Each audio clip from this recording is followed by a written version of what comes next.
All right.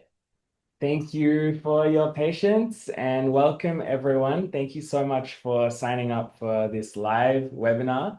I'm Samuel, founder and CEO of Heads on Pillows, and I have Mr. Sean Hui with me here. Would you Yeah. like to introduce yourself? Hi, my name is Sean Hui. I'm the SEO and Geo manager at Custom Pillow. I've dedicated my last few years for this geo all thing, and hopefully they give some insightful information for all of the audience today.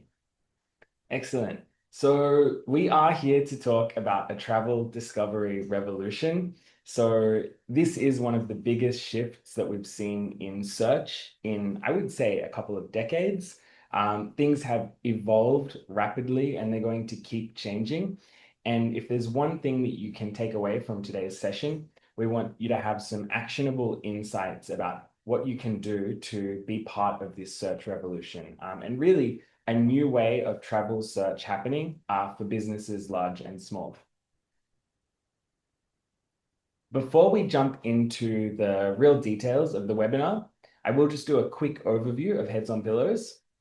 We're a specialist digital marketing agency and we focus exclusively in the accommodation and tourism space. What this means is we work with amazing hotels, resorts, holiday rental managers, experiences to basically do one thing, and that's to increase direct bookings. We do this quite simply. We leverage the latest digital marketing and AI trends, everything from SEO through to digital ads, GEO, social media, web design, and branding to basically do one thing, and that's to increase direct bookings for our clients. You can see here a very small selection of some of the incredible businesses that we work with around Australia, Southeast Asia, and the UK. There's not really a common theme around size or shape. What really ties them all together is a passion for growing their business and a passion for going direct to their guests. You'll see some international brands up there like Accor and Radisson, all the way down to some very boutique hotels and independent holiday rental managers, some with 10 properties on their books, all the way through to 200, 300, and everything in between. So, our vision at Heads on Pillows is to be the leading digital marketing agency in the tourism and hospitality space. And we do this quite simply. We fill our clients' calendars with direct bookings. As I mentioned before, we are global. So our HQ is in Australia, in Melbourne. We have a team, our biggest team in Vietnam, in Ho Chi Minh City, but our clients are all over the world, all throughout APAC, UK, US, broader Asia, and we have some incredible clients all around the world. So now that formality is over. If you don't know about Heads on Pillows, you can get in touch either after this webinar. We should have your details, but we're always happy to discuss any tourism business and how we can boost direct bookings. But more importantly, right now, we're here to ask a very important, very challenging question, and one that I think has been asked before and it will continue to be asked again in the future. Hui, is SEO dead? But actually, this question was asked like 100 of time, Mhm. and I always enjoy answering it. No, it is not that. As long as people looking for information, SEO is still there. Okay. But there's a shipping in terms of user behavior, which is we're gonna go through detail in a few minutes. Okay. So you heard it from the expert himself. SEO is not dead.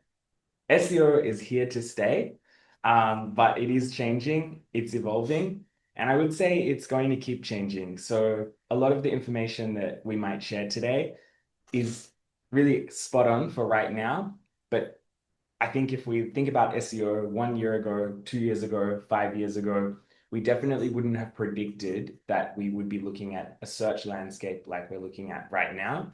And I can almost guarantee we can't fully predict what we're looking at in 2 years' time, 5 years' time either. So things will keep changing and evolving. But one thing is for sure, while people are searching, SEO will continue to evolve. So much so, and I really like this metric. If we think about organic traffic and SEO, back in 2015, 10 years ago, 51% of all web traffic was coming through organic search. Fast forward to 2025 and it's 53%. Mm. So it's pretty much the same, a little bit more. So if you are managing a hotel or a resort or a holiday rental business or even an experience, thinking about this through the lens of your guest and your customer, over half of web activity is still coming through search engines. Yeah, it is. So it's still deeply important. Yeah, totally agree. So we're pretty clear that SEO is still important. We're pretty clear that it's changing.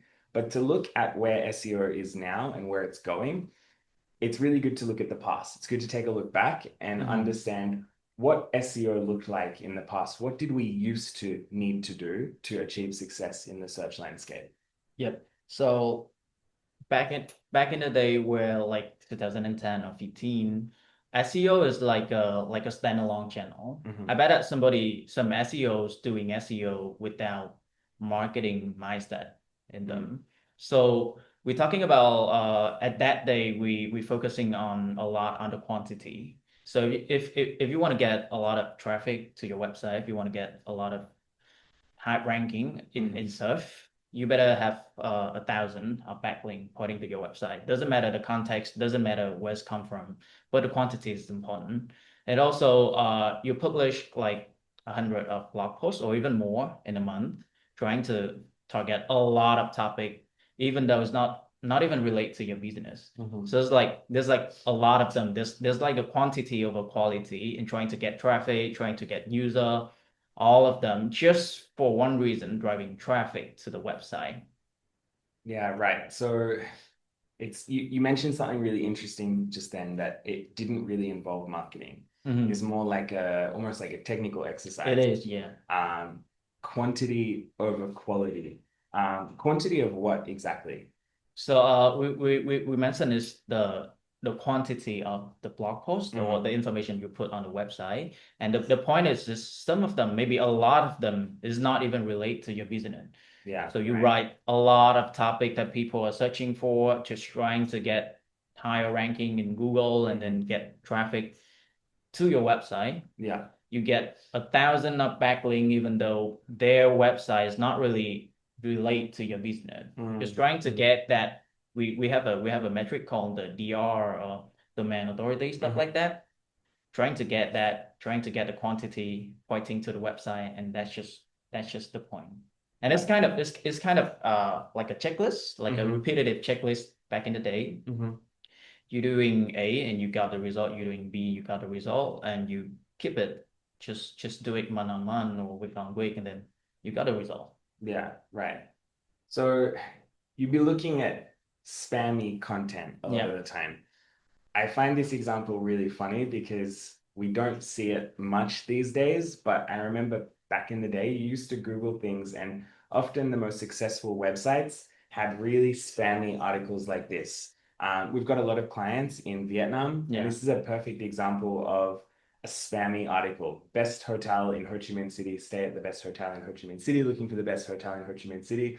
But there's really not any value in this content. It is, yeah. So it's just like a wall of text. Yeah. You see a lot of keywords, best hotel in Ho Chi Minh City, but you don't even know what you best for. Yeah. There's no amenities, there are no pricings.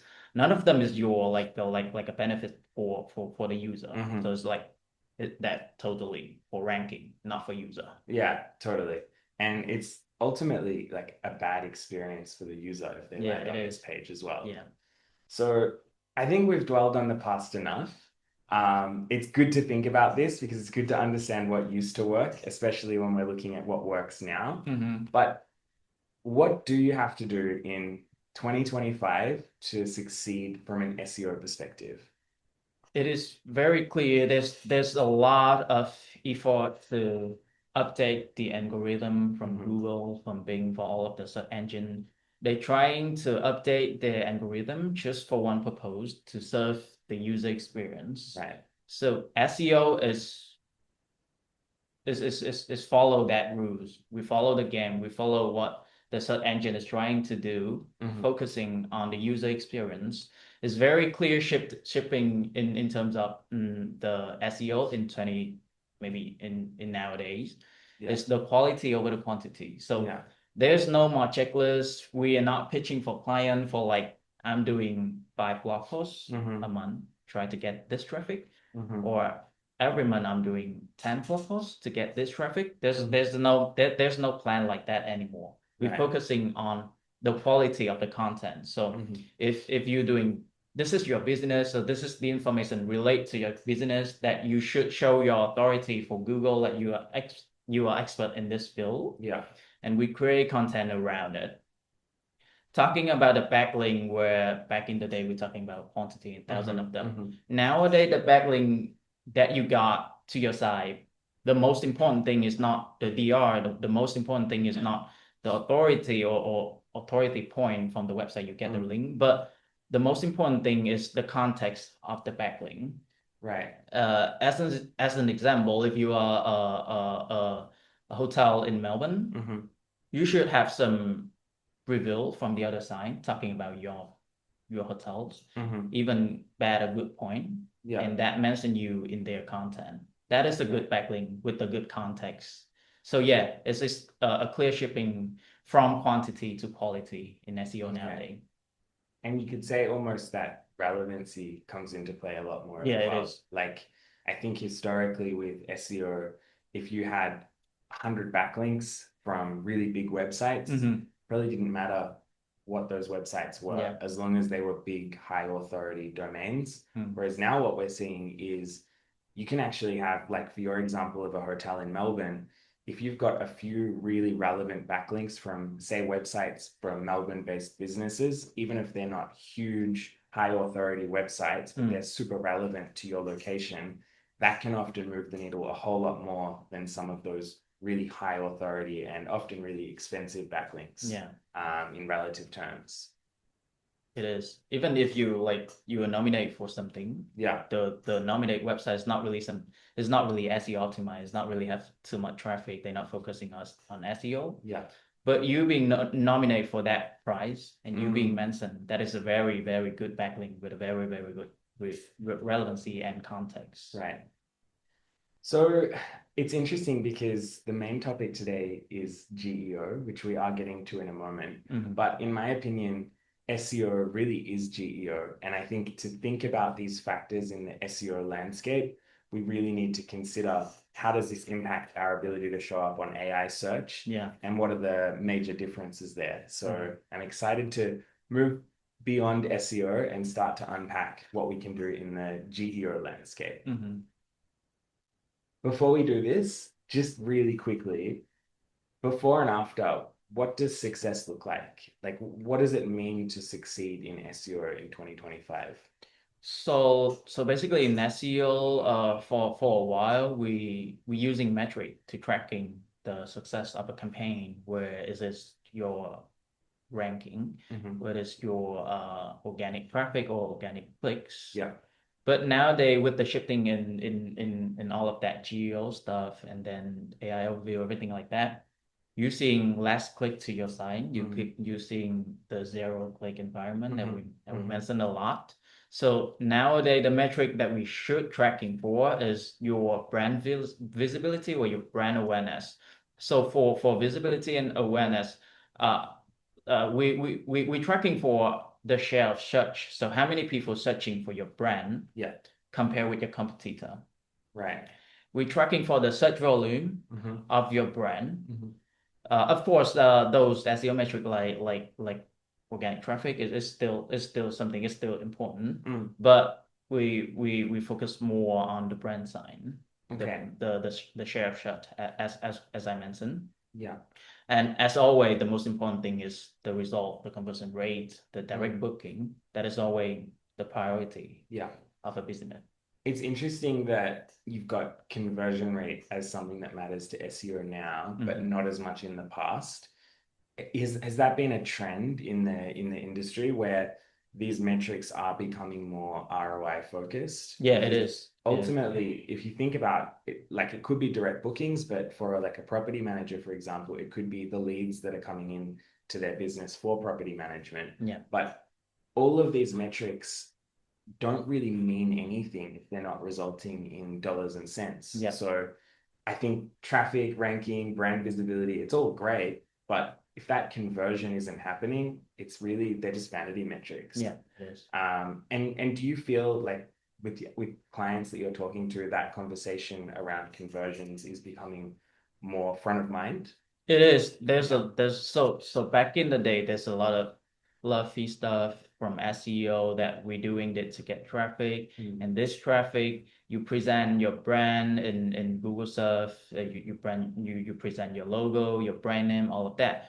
But all of that is just the beginning. It's not the final goals of an SEO campaign. Yeah. A lot of client in nowadays they know the metric, they know the game, and the main thing they focus is conversion rate. Yeah. So there's a lot of question around conversion rate and where we are with our SEO campaign and when we're gonna increase the conversion rate. What is the plan? What does the phase look like? Yeah. Yep. Really interesting. And I guess in 2025 as well, SEO is often competing with like PPC, for example, which is yes. super conversion focused. So it's almost like to survive in the SEO landscape, you need to have that revenue and that measurement of conversions really front of mind. So that's enough SEO, although I do think it's all SEO, and I think GEO definitely fits under SEO in the long term kind of trajectory. But how does search look in the age of AI? And by the way, I can see there's some great names popping up in this webinar. If you have any questions, please go ahead and enter them in the chat. We will have some time towards the end, and we would love to respond to some of your questions. So please go for it and don't hold back. So these metrics here are quite exciting. It's pretty clear that people are using AI search more than ever to plan their trips, to research destinations, to find accommodation, to find experiences. But it's actually happening a lot faster than I would have expected just at the beginning of this year when we really doubled down on GEO at the beginning of this year, and we were kind of pitching to clients like, it's a small part of search right now, but it's going to become more popular. It's going to take off 2026, 2027. But here we are, still 2025, and we're seeing 68% of travelers are preferring AI-powered recommendations when they're planning their trips. And nearly 90% of travel brands are planning to increase their AI investment in the next 2 years. Things, as they tend to do, are moving a lot faster. And I think that trajectory is just going to increase. Yeah. So talk us through this. We're going to get into the actual details now. What is the difference in a world of AI, in a world of search? How does it compare traditional search experience, and what are we dealing with now in an AI search landscape? So yeah, if you look at what we're presenting here, you see that we're using if you're looking for a wedding venue with accommodation in Victoria, where in the traditional search result you see a brand, and then you see a bit of description about the business. But when we come to the AI search-driven engine, there's a lot more information about the business with the same prompts. So you see, okay, Florida Steak is located in the Valley of Thousand Hills. There's a multiple ceremony size. There's a lot of information, and it's very useful. It stick with your question. It stick with your prompts. We call prompts.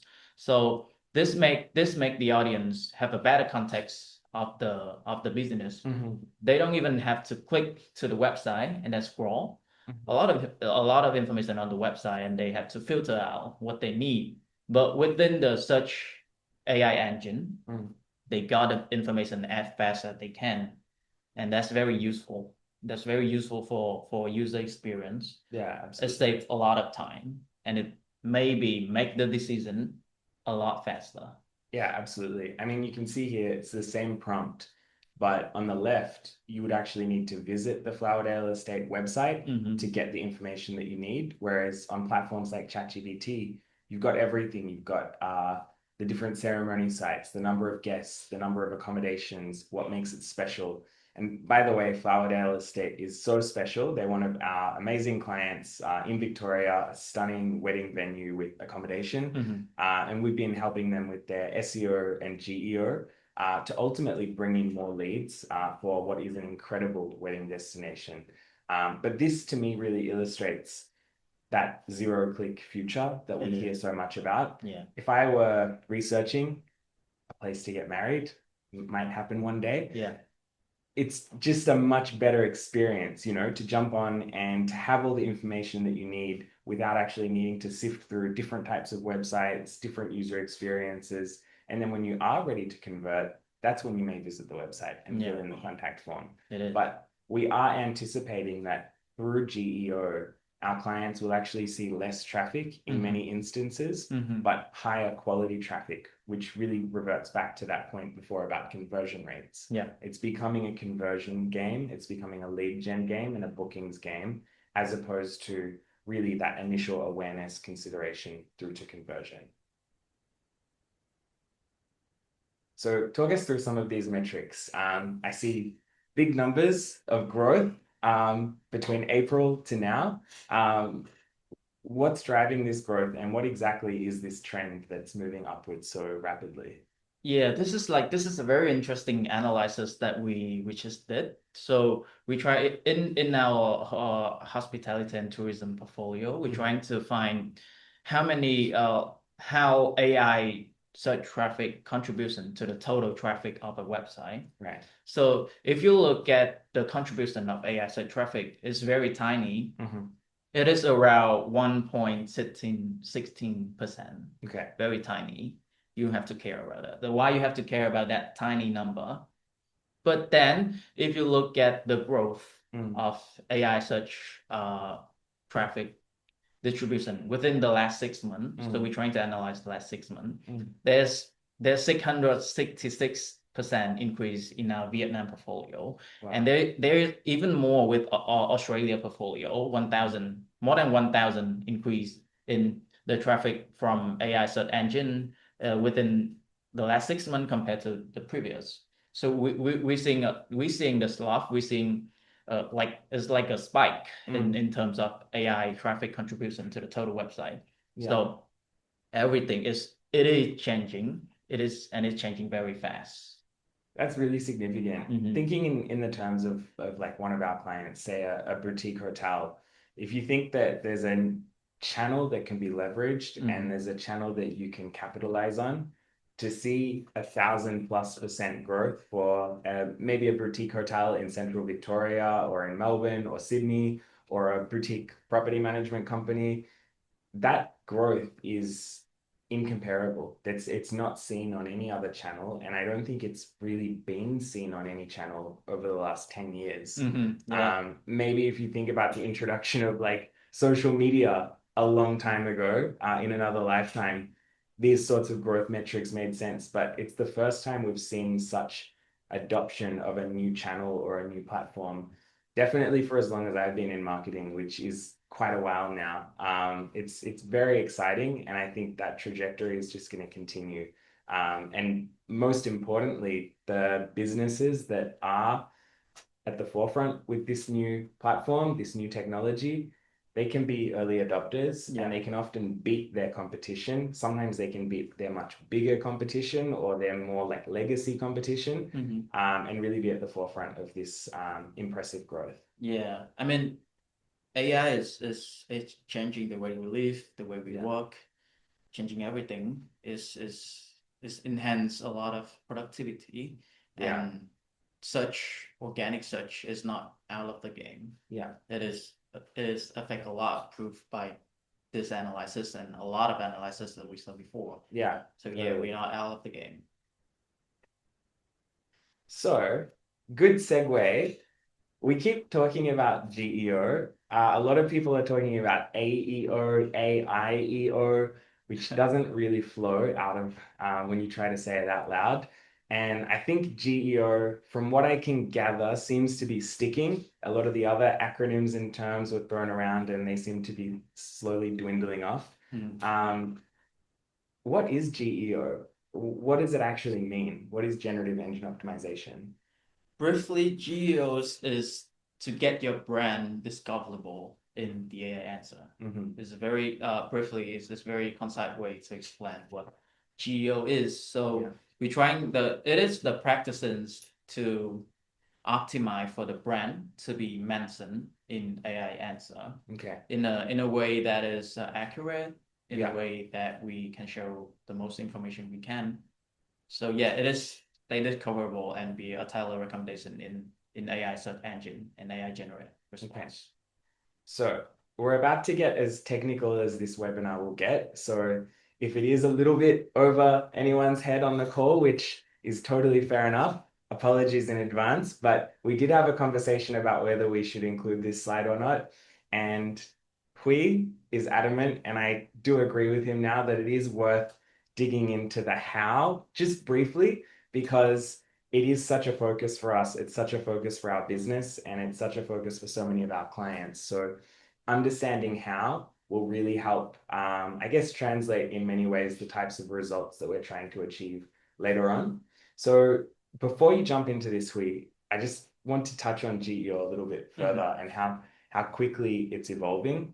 I remember jumping onto Google like 6 months ago, jumping onto ChatGPT 6 months ago, and looking for definitions of GEO and getting really academic responses. Like it was things like Harvard Business Review. It was very like academic papers and some very niche publications.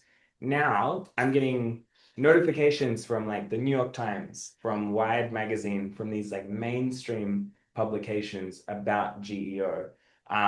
So tell us, what is it and how does it actually work? How does GEO do what it does? Yeah, I actually have the same experience in searching for what GEO is in the past, and they give me the answer that GEO stand for geography. Yeah. Which is very ridiculous. But this is a disclaimer. If you want to really understand how the LLMs and generative engine work, it might take 3 hour section to explain, and we are not computer science. So we're trying to understand how it's worked to apply it to our work. So basically, there's 2 steps before you got a response generation. First one is the information retrieval. So the AI search driven engine itself when you type in a prompt or a question, they're trying to get the information about that question in their training data. They have a very large training data that they take before, and then they also doing a function called search. So they look up for the information, go to the website, grab that content, and then they ground in it into an answer. We call it the content synthesis. And from these two information, from these two data, it is they generate a response based on your question. So, and that is where the visibility is there. That is where the visibility of your brand is mentioned. Okay.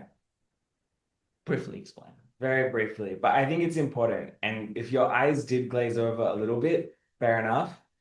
Don't worry, heads on pillows, we can handle it. So we understand how it works, so we can translate this and we can manage GEO for your business. But it is really important to think about how that visibility happens, because ultimately that visibility is what's going to result in more bookings, more leads, and more conversions. So I really like this example here, and it really does apply to all of the LLMs or all of the AI search engines. But with GEO, what we're really wanting to do in very simple terms is have your business, whether it's a resort, a hotel, a property manager, show up on ChatGPT, Gemini, Grok, DeepSeek, and others when users are searching for what you're selling. And this example here is a fantastic one for you. Those of you that don't know, Da Nang in central Vietnam, we work for a few different Accor properties throughout Southeast Asia. We've been able to have this particular resort as the first suggestion in a very competitive market on AI platforms when you're searching for a whole range of keywords, including best luxury beach resort in Da Nang. And we're about to get into a little bit more of the how we've done it with a few different examples and a few more case studies. So how do we do it? Important part. Yeah, the most important part. How do we optimize a tourism brand to show up on AI search? Just to give a context of before in your SEO result with a question or a keywords you type in traditional search engine. We take an example of Pullman Da Nang Beach resort for the keyword beach resource in Da Nang, and this is how it's shown in the result. And this is with geo. So you see the queries is longer, the request is clear, the demand, and then the keywords or the prompts we use is more details, and also the question and also the answer. So as we mentioned before, we got every useful information for the audience so they can make decision faster. Yeah, absolutely. And I think when it comes to trip planning and travel planning, this is probably where I actually get the most excited about GEO. It's almost taking away from what we're doing, but thinking about what the actual guest is doing. And the actual guest at the end of the day is getting a better experience. And for businesses like big and small, if you can show up on a platform where your guest or your customer is having a richer experience, this is already benefiting your business because it's easier for your guests to find you. They're enjoying the process better, but they're also getting much richer and much more relevant information based on their search query through GEO. So there's a lot of factors that come into play to rank on AI search. I think there'd be probably millions of data points that would be in the like sometimes called a black box of the algorithms that AI search use. But there are some underlying principles, some foundations that we've tried and tested and we've demonstrated results with. And I'm pretty excited that you've been able to narrow it down to just 5 pillars. Yeah. So talk us through what are the 5 pillars of GEO success and how can tourism businesses leverage them to show up on AI search? Okay, so the first one is also the most important one is your target audience. So I know business with the plan, with the strategy, they always have their target audience, but you need to be very specific with your audience by truly understand them, what they're gonna search, what is their concern, what they care about, what they're gonna ask in the AI search driven engines. You have to really understand the entry points of the client, of the audience, by their create content and then all of that stuff based on that concern, based on your target audience. So it's nothing. It's not like in the past you trying to target for very concise keyword like 5-star resort in Melbourne or 5 stars resort in Da Nang. Yeah, you have to be very specific within nowadays. Maybe something like 5-star resort with Kid Club in Da Nang, with spa or something like that. Very, very, very clear on the audience that you're targeting for. Yeah, totally.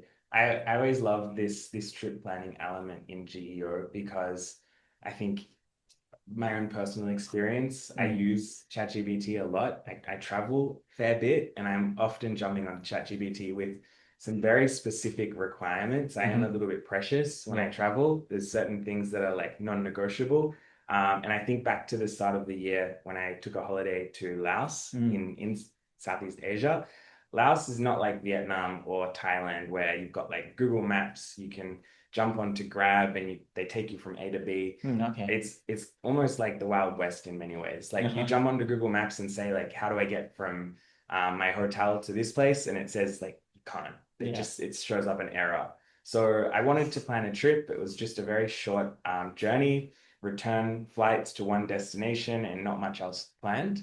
So I jumped onto ChatGPT. I said, okay, ChatGPT, I like comfortable beds. I need hot water because, Laos, it is definitely a bit more wild, some of the destinations. So you need to be really specific about this. I didn't want to spend too much time like going back and forth. I wanted to do a loop as a journey. And there's certain foods that I like, certain experiences that I like. Wanted to see some waterfalls, wanted to do some hiking. I told ChatGPT all of that, and it spat out the most amazing itinerary with prices, with contact details, with like a step-by-step itinerary, which I followed to a T, and it was just the best experience. Mm-hmm. With traditional search, that would have taken probably like several hours. Mm-hmm. I probably wouldn't have had the attention span to do it. Yeah. But with ChatGPT, it did it for me. And it was just such a rich experience. But it was a very specific experience. If you jumped onto ChatGPT Yeah. and tried to plan a trip with your requirements, you might have got an entirely different itinerary. Yeah, it is. It's also depends on the memories of your chats also. Yeah, exactly. And they did the research for you, so you don't have to jumping around like 20 or 30 websites anymore. Exactly. You just make the decision, give your demand and make the decision. Yeah. I still say please and thank you when I go to ChatGPT. I don't demand. You just eating I'm the token. I'm very polite. And tell us more about this. So thinking contextually, we love Wallarenga Farm in the Hunter Valley. How do we have this amazing farm stay showing up on platforms like ChatGPT? This is important. I think this is one of the most important technique we use to optimize for the AI search driven engine. So with AI and then with the recommendation with the answer of AI, you need to tailor your content. You need to think very contextually.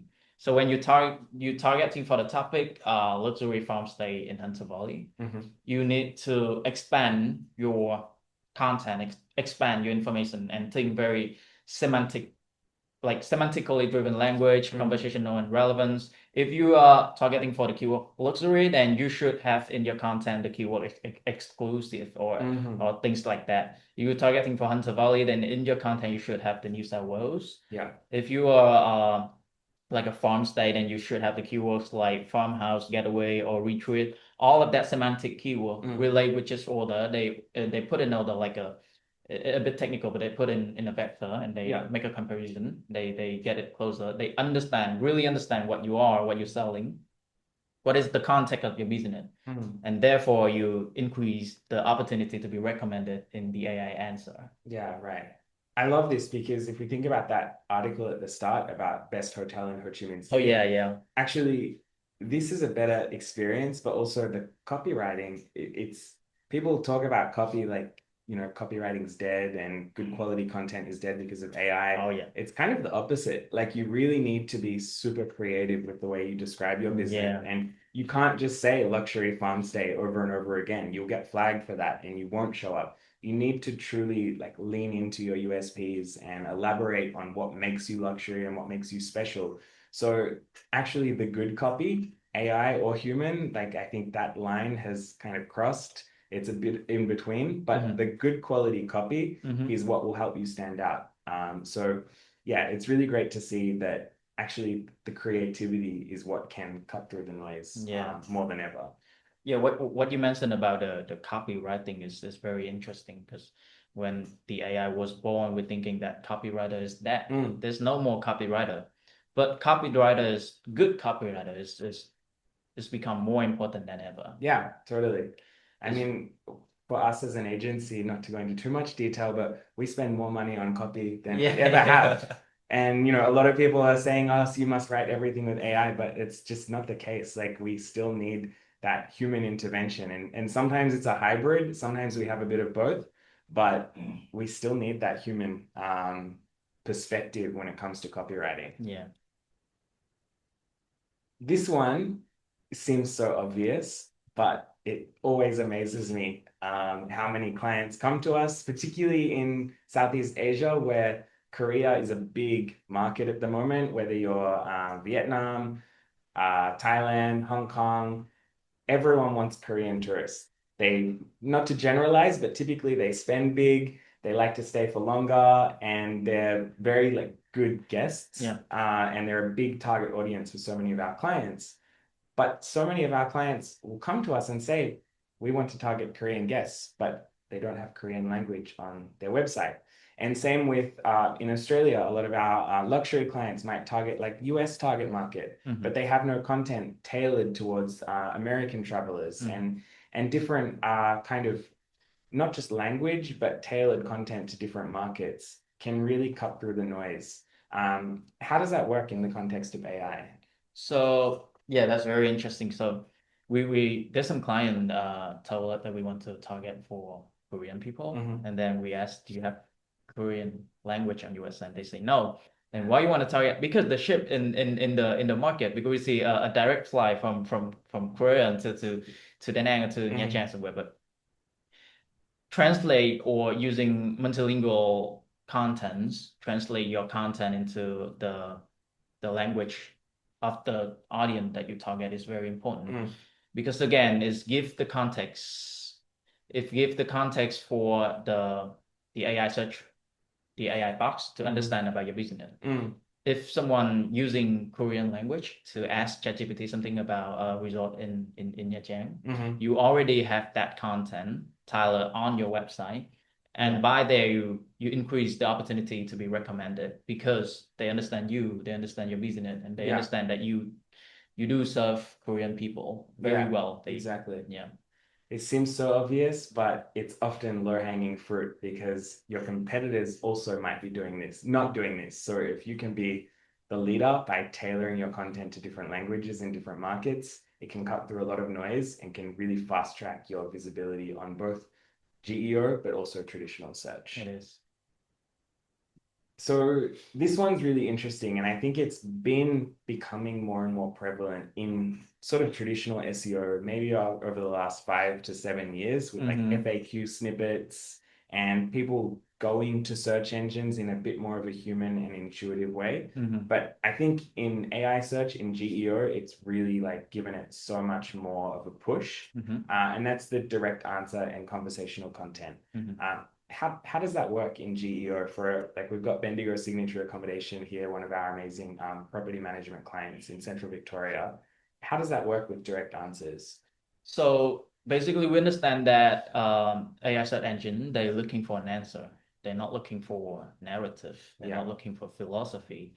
They're not looking for a very poem, like an article that's very, there's a lot of text. So if someone asking for this example, someone asking what Bendigo Signature Accommodation offer, and then you're writing something about, oh, this cover Bendigo Signature, Bendigo area, there's a lot of fun activity here, a lot of that you bury down the answer of your service down there in the wall of text, then you're losing your opportunity to be liked and to be used as a recommended in the answer. So if someone asking for Bendigo Signature Accommodation offer, just answer it. We offer full service property management. We have a professional photography and listing setup. Very concise, very direct to the question. Yeah. Just to respond that answer.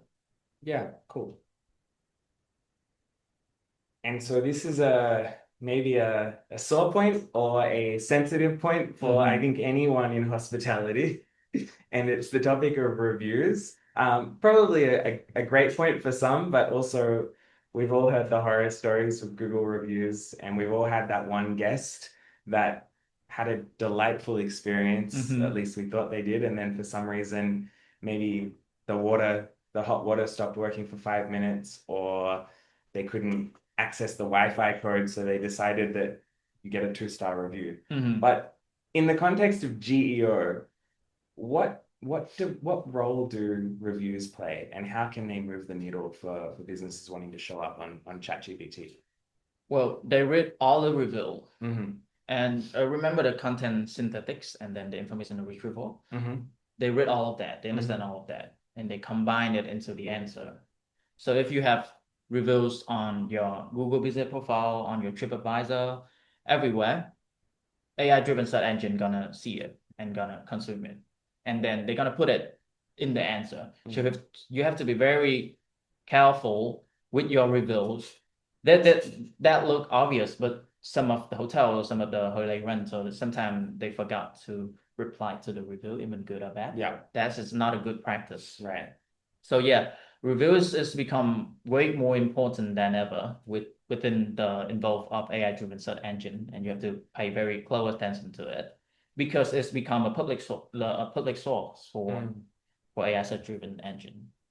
Do hotels, do holiday rental managers, resorts, do they need good reviews? Of course, it's always Okay. good review, but when you got a bad review, you should reply to it Okay. because they're gonna see it, they're gonna consume it and understand it. Yeah.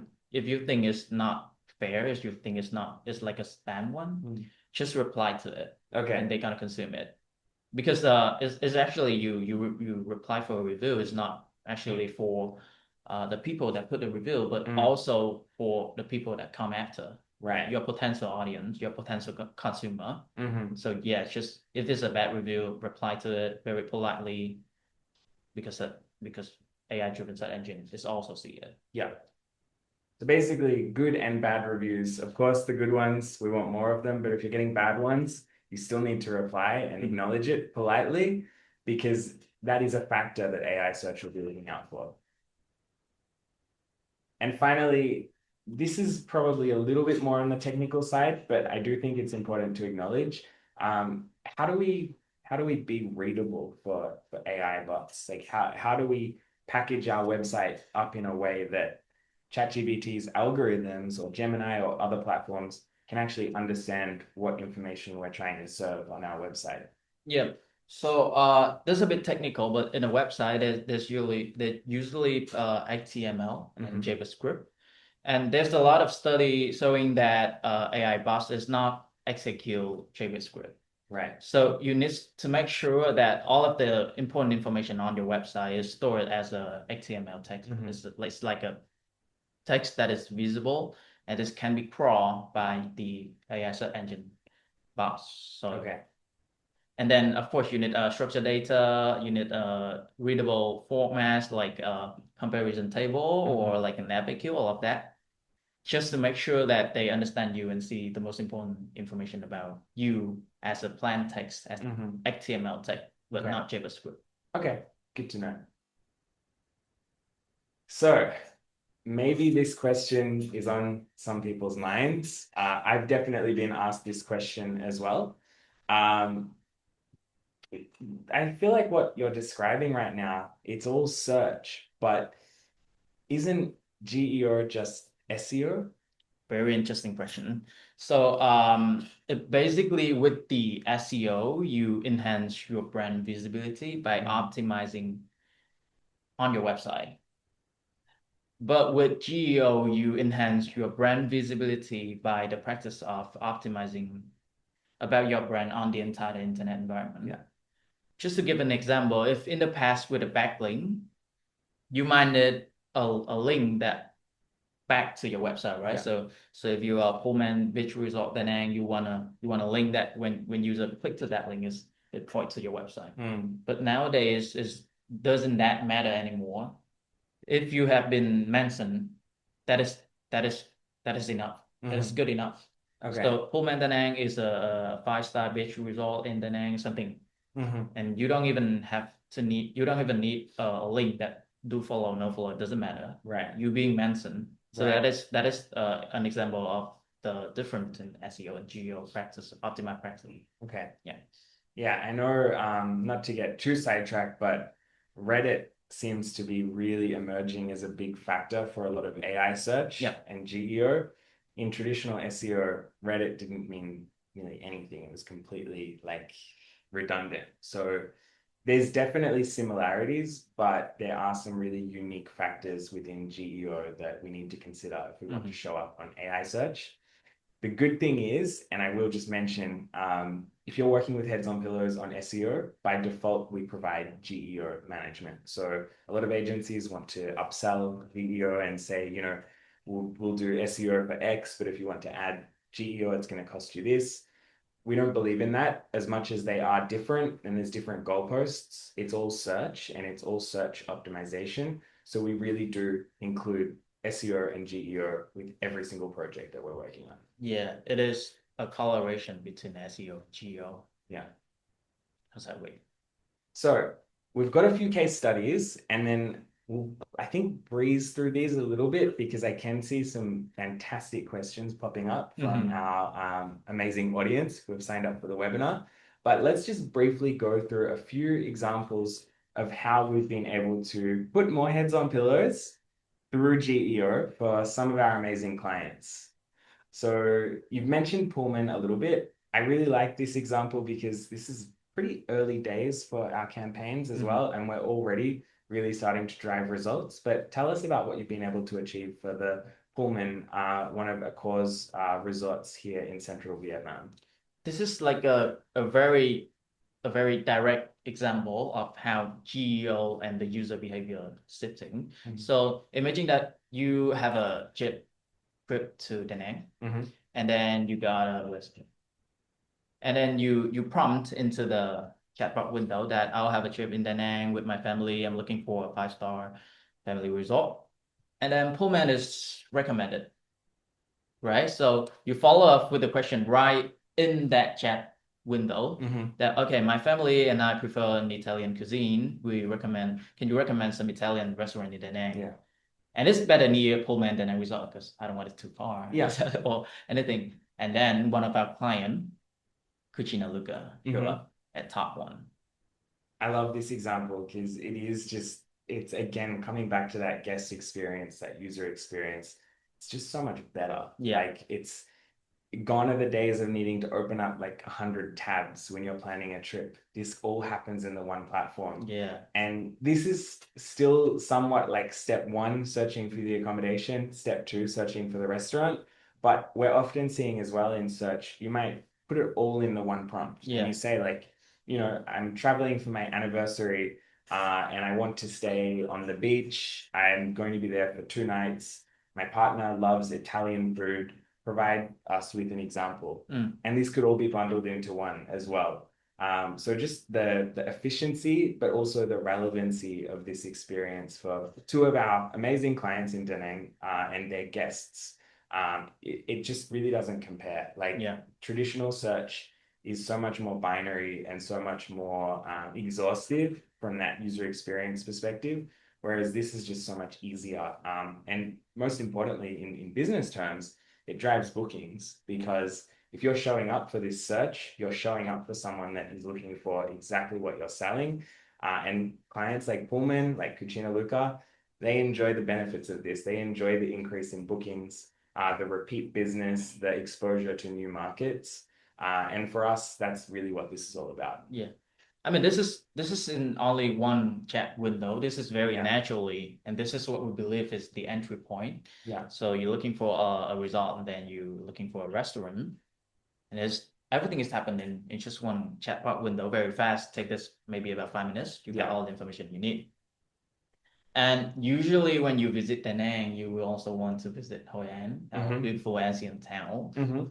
So we follow up with a question. Okay, perfect. We have 3 days in Da Nang, and then we'll spend 3 more days in Hoi An. So please recommend some family friendly because I go with my kid and my wife like that. And I prefer luxury one because Pullman is a luxury one, and I want to keep that experience. And again, one of our client, let's see at the Hoi An is recommended. Yeah, absolutely. Everything is in one chat windows. This is I very love this example because it shows how user behavior are in nowadays and how brand can benefit from it from AI driven chatbot everything. Absolutely. What I also love about this example is the first reference that's cited for described as luxury boutique resort near the old town of Hoi An is the La Siesta website, which when we think about direct bookings compared to OTA bookings, that first reference sending the user to their website, that's already a huge gain in often a market where users will be drawn towards OTAs because of maybe the trust factor or the loyalty factor. So if we can overtake OTAs when it comes to supplying the user with suggestions and use our direct channels, our direct website, that is just it makes a huge difference to the bottom line, reduces your commission bill and allows you to go direct to your guests from that very first touch point. Yeah. Also, I don't want to give tips for all of the audience. It's just you should only ask one question in one prompt. So you're asking for a hotel in Da Nang, and then you give another prompt to ask about the restaurant, and then another prompt for Hoi An. It's just give you a better result. Is that true? Is that true? Yeah, it is. Yeah. I should try that. Yeah, one question in one I thing. put it all in one. I think I'm lazy like that. I just want it all done for me. But That normally, but if you want a better result, then you can do. interesting. Yeah. Okay, good to know. And then we got some example about our Australia client. Mm. So Labode Accommodation is absolutely the luxury holiday rental manager in Australia. They have such an incredible portfolio of absolutely stunning homes, mostly in Sydney, but also around the country. Some just incredible luxury holiday rentals. And really interestingly for this particular project, for sure, direct bookings are a priority, but so is expanding the portfolio of luxury properties. Mm-hmm. So it's a really interesting example we've got here in that it's actually kind of like a B2B query. It's an inquiry about a property manager in Sydney. Mm-hmm. How do we help a business like Labode show up when an investor or a property owner is searching for someone to manage their property? Yeah, again, we just follow up our 5 practical steps. We're Yeah. trying to understand the business. We have a lot of talk with our client, understand that where are they targeting, what is the geography, and then we make an audit on the website to see if the context of the website is serve that demand or not. Yeah. And when we're trying to doing content and backlink, all of that stuff, brand mention, all of that also the review on Google Visit Profile and optimize for the Google Visit Profile, all of that combined together to get Labo being recommended for a short-term measure in Sydney. Yeah, amazing. And you can see in the answer of AI over there, there's the end-to-end service that is very punchy. It's very strong because when they're looking for this, they're looking for a service provider that can help them end to end. So Yeah. we trying to get that terms in the answer, and we got it. And some amazing photos showing up as well. So Yeah. easy to get stuck admiring the Laborde portfolio. So final example. I like this one. It's Bendigo Ernest Hotel in Central Victoria. This property is really interesting because it's strategically located really close to Bendigo Art Gallery. For those of you that don't know, the Bendigo Art Gallery has some amazing art exhibitions. Bendigo Ernest Hotel is an amazing art-driven hotel, but these exhibitions are often short-term. So they'll come to Bendigo for a few months. They had the Elvis exhibition a couple of years ago. They had Frida Kahlo. They've had some amazing kind of short-term activations, exhibitions, and we've been able to really leverage those events and really focus on how Bendigo Ernest Hotel can show up as a preferred provider of accommodation for these specific exhibitions. How did we do it? Well, again, we just follow up our framework. Yeah. We got a very good framework on how to have brand being recommended in a question. So we're trying to tailor content for Frida Kahlo or exhibition. We have a dedicated landing page for it. And then we got recommended. But it also there's some sort of involvement of being mentioned in some external sites also. I think that tailored content really, to me, stands out for this case study. Having a dedicated landing page for the Frida Kahlo exhibition, when the Frida Kahlo exhibition is on, the search volume is there, the demand is there. This is the sort of stuff that when you think about it and when you do it, it almost seems kind of obvious, but so many businesses don't do it. Yeah. So it's a huge opportunity for content creators, whether that's in GEO or search, all the way through to social media, to really leverage specific content based on local events. Yeah. So before we get into our Q&A, what is the future of search for hotels and tourism? Well, yeah, first of all, I think the most important thing that we need to less focusing on ranking and traffic. Because we're seeing there's no definition ranking in terms of AI search driven engine. Yeah. We replace the ranking with the mentioning. So is your brand mentioned in the answer or not? Yeah. And then in the future, or it happening now, but it's gonna be stronger in the future that you seeing you will losing a lot of organic clicks and organic section it's going to be month on month. And usually that dropped, but it's very normal. Yeah. So instead of looking for those metrics, you should looking for again the brand visibility and the brand awareness, brand search volume, but also the but it also so forget about the metric, right? Yeah. So you're focusing on the conversion rate. Right. Because in the future, the clicks or the section to your website, it is become way more quality. It's not just like is they don't have to click anymore. They just read the information, and if they want to book, they click to your website and they book. Even though even now there's some engine there's some AI search engine that can book for you, so you don't even see the section in your website. Yeah. So that would be the future. The conversion rate is always the most important thing that you should pay attention for. Yeah. And then there's also so we I just shared you the Expedia, what Expedia the OTA did with their AI stuff. They're trying to building an ecosystem, so where you don't have to do anything. You just go to Expedia. You see a rose on Instagram, send it to Expedia, and they do everything for you, even book an accommodation. So brands, business, we need to pay attention for that. We need to build something like that. We need to tailor our website, to optimize our website so that AI bot can go in. It's very easy for them to booking. It's very easy for them to tracking the pricing, all of that, and make it easier for AI bot to understand you and get the important information about pricing, all of that. Yeah. To make the decision. Yeah, absolutely. So we've got some key takeaways, key action points that accommodation businesses can implement. And it really comes down to this framework that you've been talking about a lot, which is the 3Ps framework. Before we open up for questions, and I am mindful of time a little bit, just briefly chat us through this 3Ps framework and what that means in AI search. This framework is to help business start on their GEO journey right away. So first of the first P is the possibility, which is stand for if your website is visible and is discoverable for AI chatbot or not. So you can asking your developer, you can asking for your website developer to check if it's visible. All of the important information is stored at HTML or not, or if that is stored at JavaScript, it might be a change that is not visible in terms of AI chatbot to understand and to crawl and to understand.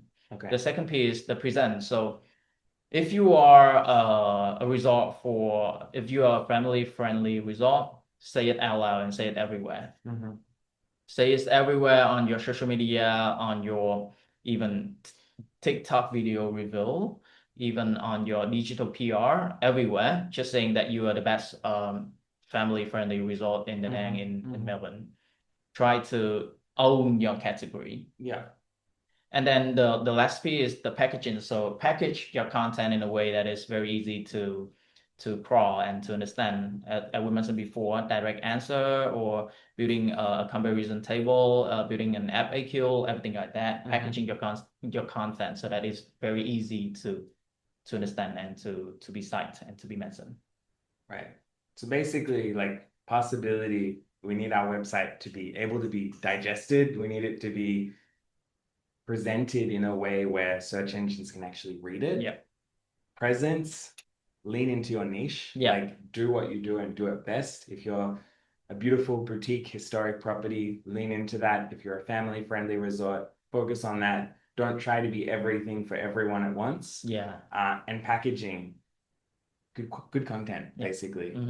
Good content that answers questions and is easily comprehended by users at the end of the day. Human-centric, I think, is really important. Yeah, we actually have a actionable checklist on our website about this 3P framework. So yeah, we do. So if you need, you can go there and then grab it and apply it to your business. Excellent. Cool. Well, thank you so much, Hui, for the insights. I can see we've got 22 questions from our amazing audience.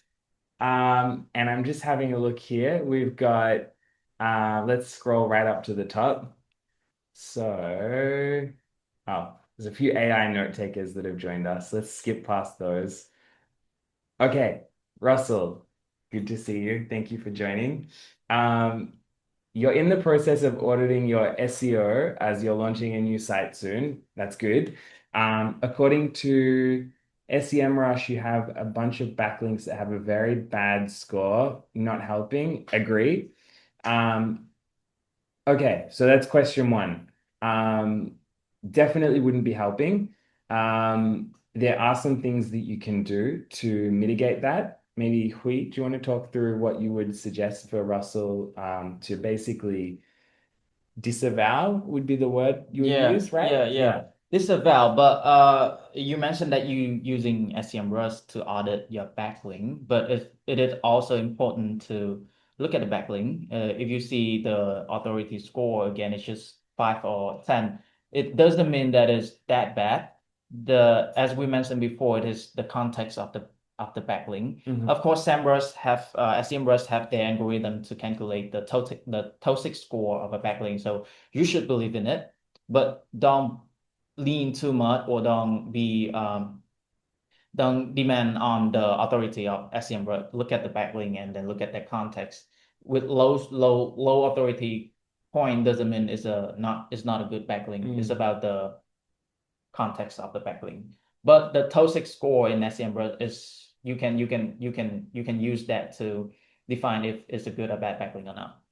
Yeah, interesting. So could be if the bad score is representative of like maybe it's just a low authority domain, that's not necessarily a bad thing. And I think in the context of GEO, it could even be a good thing if those backlinks maybe have a low domain authority, but they're still super relevant. Hmm. That could potentially move the needle more than some of those high authority domains. But if it is toxic, absolutely, you should, Remove it, yeah, disable it disavow. in Google Search Console. So, are you focusing on brand as it helps authority for the site? That's an interesting question. I think I'm trying to maybe interpret. I'm just seeing, Russell, if you followed up here with that. What do you mean by focusing on brand? Like branded keywords, or like digital PR? Brand authority, I Mm. think. I guess from a branded perspective, yeah, branded keywords. This is super important actually in SEO and GEO. Probably more, I would say, for hotels and resorts, but it still is super relevant for property managers in that if you're not competing on your branded keywords, you run the risk of OTAs overtaking. So, for example, with like a boutique hotel, for example, if you're not really competitive on your branded keyword, OTAs will pursue that keyword both through Google Ads, but often through organic as well. And we often see when we first start working with clients that we might Google the hotel by name or type into ChatGPT that hotel by name. And actually, the first result will be booking.com, Agoda, Expedia, and then the hotel website shows up. Um, this is a serious problem, but the good thing is, or the good news is, it's easier to overcome. You own your brand. And if your website is purely focused on your brand, which it should be, it should be relatively easy to overtake the OTAs, as long as you're getting the foundations right from an SEO perspective.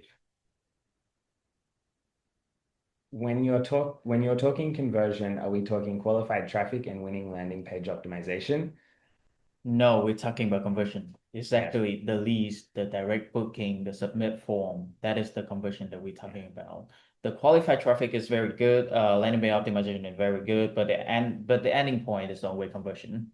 Yeah, we're talking about revenue and dollars in your bank and more of them.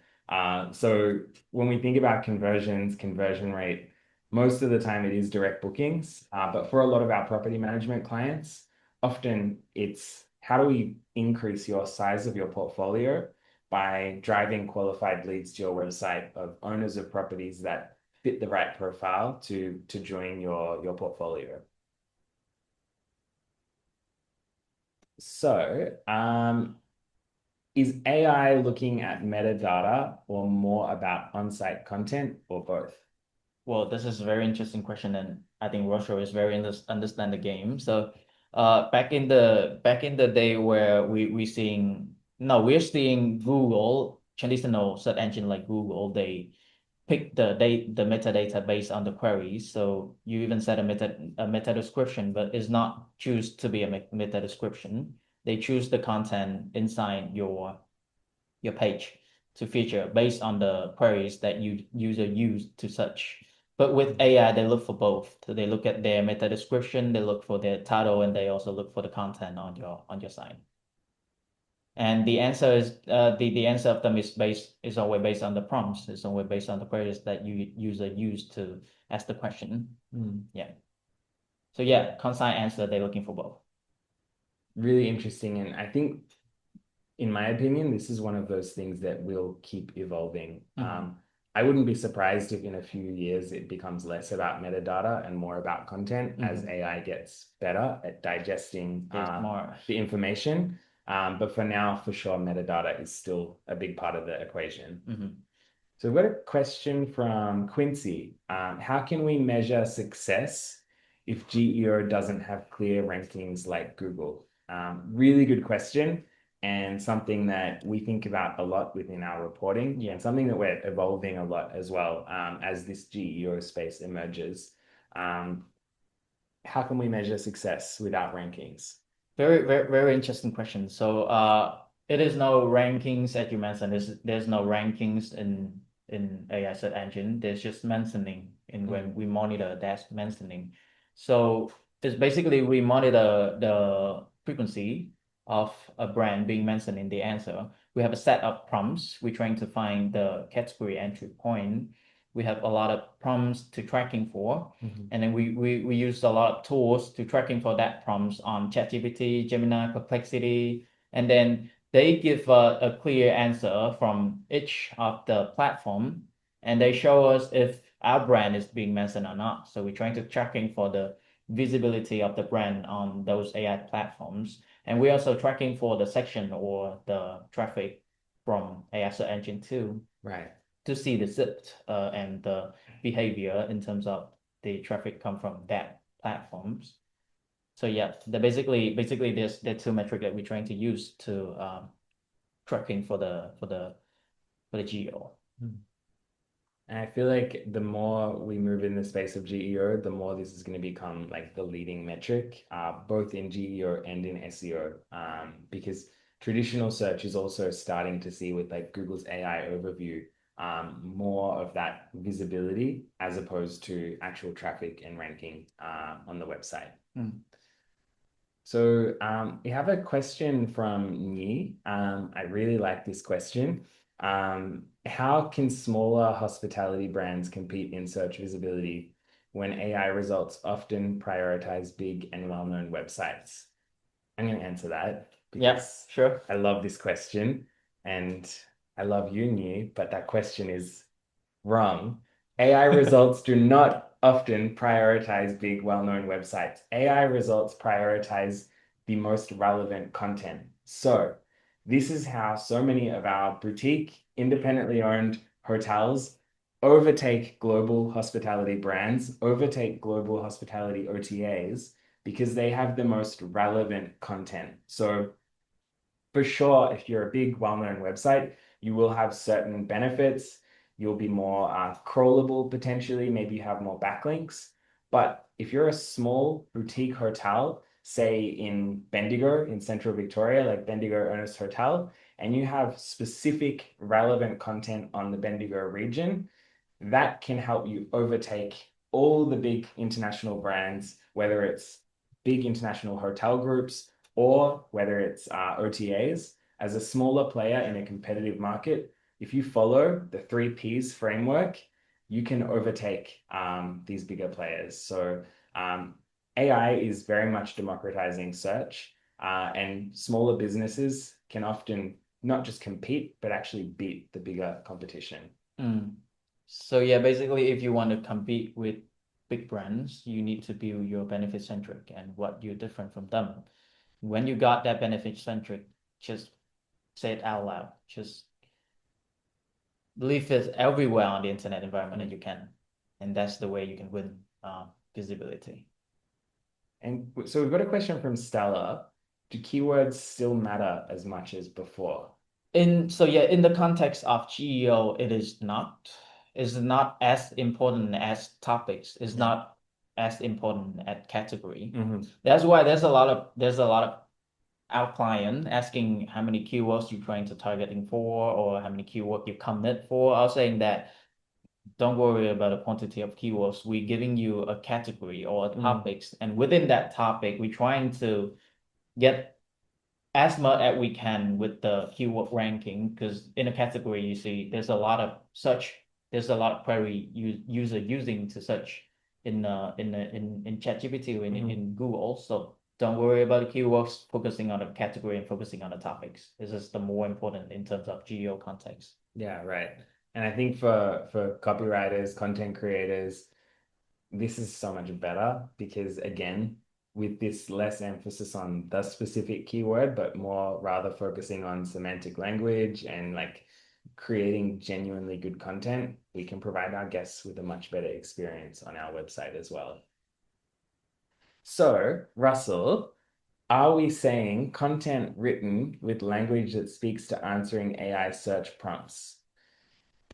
Kind of, but I would say more speaks to answering human questions because the humans are the ones typing in the prompt on the AI, and the AI does leverage the prompts and the question to pick which content, but AI search and GEO is getting so much more human centric that to the previous question and the previous point about keywords, it's really moving in this direction of human-centric content. It's answering the actual question that's being asked, as opposed to providing like 10 blue links that are in the realm of relevant to what's being asked or the most sort of close enough content that we can find to the question.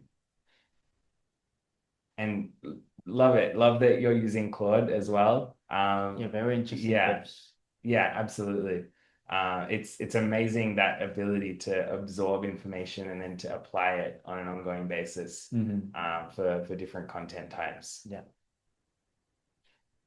Cool. So we've got when we're saying reviews, are we talking Google reviews that it picks up more so than channel reviews? Every channel is Every important. channel. TripAdvisor, Feedful, or product review, all of that channel, they read all of that. Is there a channel that kind of overtakes them all? Like, is there we've got like TripAdvisor, we've got Google, we've got Booking.com, we've got Agoda. All of these platforms take reviews. From your experience, are you seeing any particular platform really moves the needle more than others? We're seeing a lot of TripAdvisor and then also Reddit. They leave review on Reddit forum and they also take that. But Google review is also important. So yeah, that three channel I think is the most important. Yeah, right. But every channel is important. Cool. So we'll skip through a few of these because we are running out of time, but we have seen some more really interesting questions pop up. I'm going to pick out one from Mason, who said that he's tried to work with freelancers to talk about brand on Reddit to optimize GEO performance, but many of the posts got removed. Have you seen any successful case studies or best practices for Reddit campaigns? This is so there's a lot of people look at the citation of AI search engine and they look at Reddit and they set it at a campaign, but it is not. It's basically Reddit is the forum that is very authority for AI search engine to get the information from, but do not think of it like a task. So you look at a topic on Reddit and you think that okay, I have to be in the comment. That is not the way you think about optimizing Reddit for GEO. Trying to find your niche, trying to find the conversation that you are very relate to and do it very naturally. Do it very naturally that put your content in it, put your brand in it, recommend this very deeply inside your heart that you're very good for you're a very good solution for that, and that will work. Do not see Reddit as a campaign or anything for GEO, because Reddit it's just a source in a thousand of sources that GEO use to enhance their answer. So yeah, that is my recommendation. I feel like with Reddit, it really comes back to like a lot of the principles with the AI search, Mm, and it's like use it for what it should be used for. it is. Use it to ask the questions that you genuinely want an answer to, but also if your brand has a response to questions that are being asked, respond with that answer to the question in an authentic way that's not keyword stuffy, Yeah. not like getting as many backlinks as possible for Reddit perspective, but really just making sure you're genuinely providing value in that on that Reddit feed. If someone's asking a question and your brand is the answer to that, that's when you should share it.